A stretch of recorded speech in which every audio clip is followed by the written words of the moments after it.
So the 1855 Know Nothing riots were against the Irish and the German, mostly predominantly Catholics. Okay, so there were white Christians versus white Christians in Louisville, in Cincinnati, and actually all throughout the countryside. It was right before the Civil War. The Know Nothing Party, also called the American Party, was a secretive organization which was designed to be anti-Catholic and anti-foreigner. And they're anti-foreigner because I don't know why, but that's there's a question. Why are they anti-foreigner? I think in order to answer any of the questions, the first question we need to answer is who are the people that's hating on the Irish and the Germans? I mean, Ireland is right off the coast of England, and Germany is right. Actually, I heard Anglo-Saxons came from Germany, so they are actually Germans, right? The Anglo-Saxon Protestants who eventually, colonized America, who murdered all the Native Americans and enslaved all those. There was also the Dutch colonists, and you also had French colonies, and etc. But it was the English who took over, and it was the English. It's always been the English. So I don't know what that means for nation-state theory. But anyways, that's the 1855 Know Nothing riots. It was against the Irish. It was against the German Catholics, and it was the native white people who was born in this country, but their ancestors necessarily weren't from here. The Shawnee has a much greater stake and claim to Kentucky than any German, English, French, Spanish, Irish, Swede, Italian, Portuguese, Estonian. So anyways, I'm going to get rid of some of these tabs up here. Okay, so you have, well, the 1855 Know Nothing riots. Why is it significant? My God, it's like the most significant event ever on the face of the planet. It's not that important, but it is a very significant event because it shows, it's only one tiny event, but it kind of shows the culmination of all the events of the times. It shows the push and pull factors of why immigrants would want to leave their mother country in order to come to this country that was so discriminatory against them. So there had to be push factors, there had to be pull factors, and so the 1855 Know Nothing riots in Louisville and Cincinnati directly impact my life and my own Gripshover ancestry, the lineage, my bloodlines. I got here, my German ancestors got to America in 1869, so my German side, my mother's side, so half of my ancestors got to America in 1869. Well, that means we are responsible for the last 140 years ago. That's it, right? We're not responsible for the word that resolves us, that absolves. But even if that's not, you know what I mean? Like, it shows, first of all, that there's definitely a split. If we had come to America in 1869, we weren't the people that had, fought in the Civil War. We weren't there for the War of 1812, and we weren't there for the Compromise of 1850, or for Daniel Boone, or any of that. All that was bypassed, okay? And so that's it says that we haven't been here as long as some of the other ones that have been here, and so therefore they may have longer claims, right? Then but anyways, that was their argument. And so yeah, they were pissed off right here in Louisville. It happened in Louisville, it happened in Cincinnati, it was happening all over the place. It was 1855, so right before the Civil War, right after the 1848 Know Nothing riots. And also the Irish, so what were the push factors? There was the big Irish potato famine, right?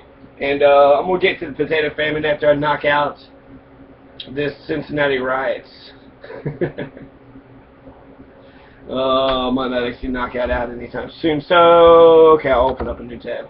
Let's see here. The Irish potato famine that happened in the 40s or 50s. I can't remember exactly, but I know it's the exact, the Great Famine, Ireland, Wikipedia. The 1740 to 41. There's a digital history, there's a history place, and there's a Wikipedia.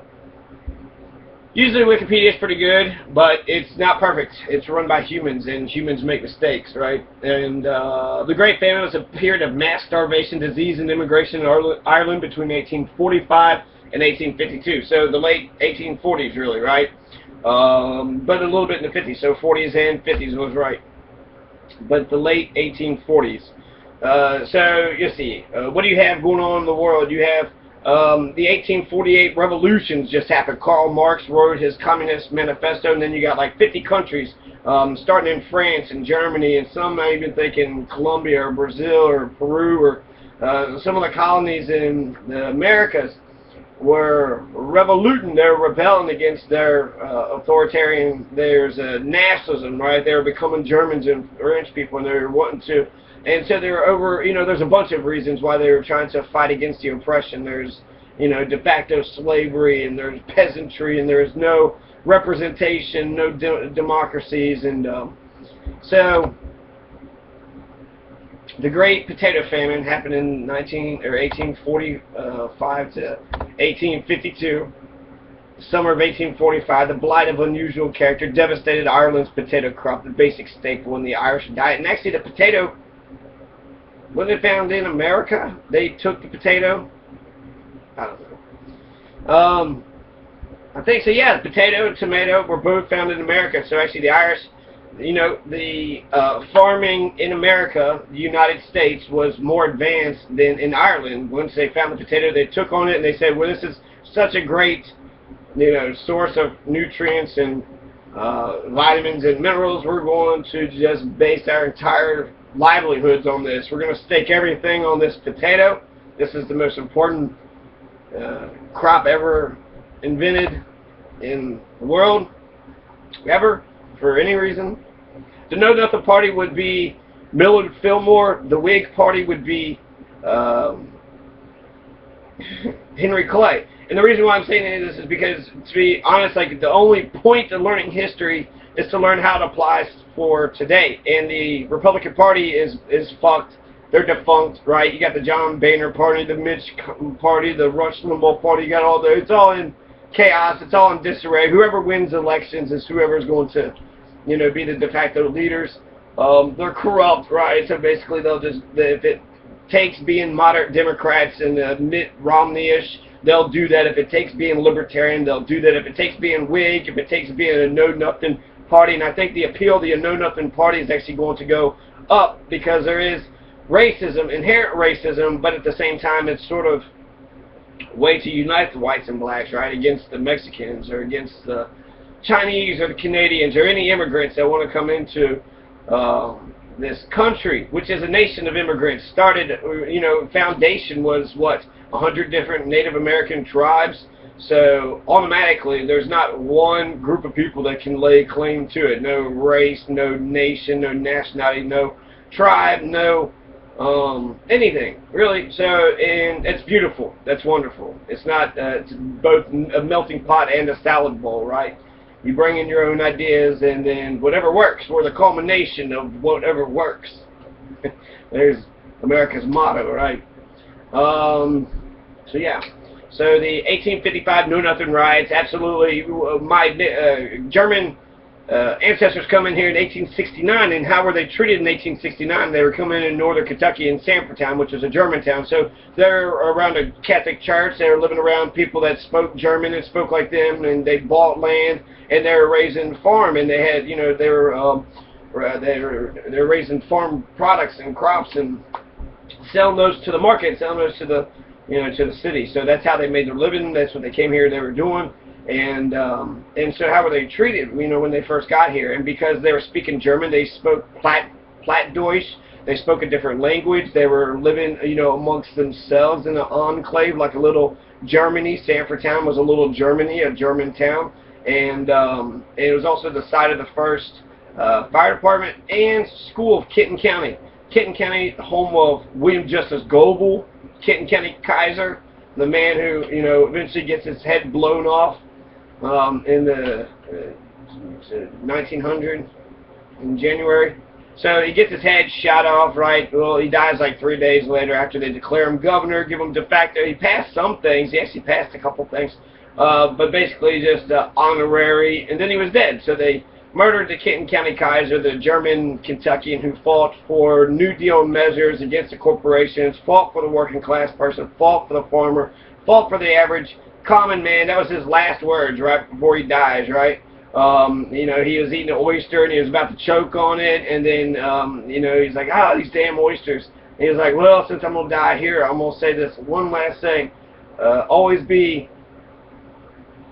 loyal to the common people, something like that. Always believe and be loyal to the common people. So that was William Justice Goebel, a German Kentuckian, and this is also the time of Otto von Bismarck. He's creating his own Germany. The wars of German unification are happening in the 1870s. So you have, let's see, the 1848 was the revolutions. The 1848 revolutions had failed, so you had a lot of German immigrants coming in from that. And there are a lot of socialists and radicals, and so you had a lot of new immigrants who was not only like the Mexicans, you know, taking our jobs. So there was the competition, the economic competition that was being brought in, you know, from new immigrants, especially if you're poor and destitute, and it's easy just to find a scapegoat and say, hey, the reason. But there is the idea that, you know, you economics, you bring in more workers, that depresses wages, because if Mexicans or Germans or Irish are willing to work for $3 wages and do all these crappy labor jobs, then that means I can't do those same labor jobs. Now, the same argument is used today, but for Mexicans, they're doing the crap work, right? So actually it liberates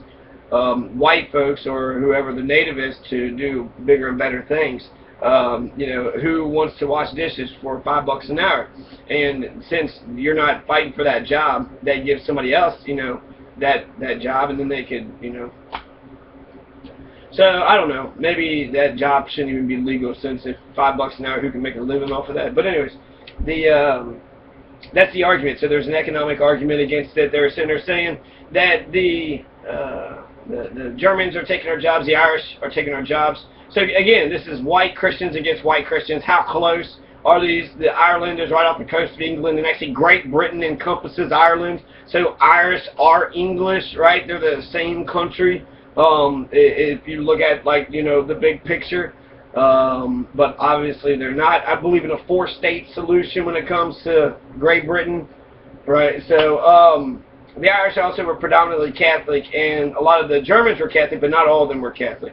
I have a book that actually breaks it down, and I want to go through how it breaks it down. But I just want to talk about the 1855 Know-Nothing riots ad nauseum, because there's so many lessons that could be. In fact, you could just teach an entire class just based on the 1855 Know-Nothing riots of Cincinnati and Louisville.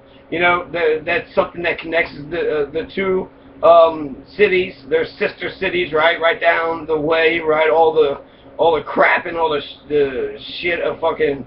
The sewer of Cincinnati goes right through Louisville, right, and then all the crap of Louisville goes on down to New Orleans. New Orleans basically gets all the crap of basically the middle of America. All the crap of middle America goes through New Orleans. But that's Cincinnati, Louisville. There's Germans. There's the largest ethnic riots in Kentucky. It was right before the Civil War, so it shows how racist the whites were. They're so racist. They're basically against people who look like them but spoke a little bit differently and acted a little bit differently. They're both Christians. So what's the difference between the Protestants and the Catholics that were coming in? Surprisingly, the Catholics, who are the original Christians, right, the Catholic Church, the universal church who wants to capture everybody. Then you have Martin Luther, who says, no, the Catholic Church and the Pope is wrong. We can interpret it for ourselves as long as y'all listen to Martin Luther. And so you have the Protestants, who are actually more strict than the Catholics, because the Catholics had wine that they served in Mass, and they allowed drinking alcohol. They also would have picnics. They called them a Continental Sunday, right? So watch out. The Germans would have picnics on Sundays. They would also allow drinking. Usually German culture is you could drink a beer, 1 beer per meal. So that's that was some of the things that the white Anglo-Saxon Protestants, who were the original white people, they were the English colonizers, right? Not the Dutch, not the Spanish, not the French, but the English-speaking white Anglo-Saxon, which is England. It was a German tribe that eventually comes into England and then just changes everything about England, right? It made it like civilized, the Anglo-Saxons. German, not the Hitler, was he all about the Aryan nation? So the Anglo-Saxons versus the Aryans. But I don't identify with Aryans. I do identify with Prussian and Bavarian and Bohemian and Austrian, African. So the 1855 Know Nothing Riots is a class, and this is the first lecture. So it shows how racist the white people in America are, and basically there's still the same racist ruling class is ruling this country today.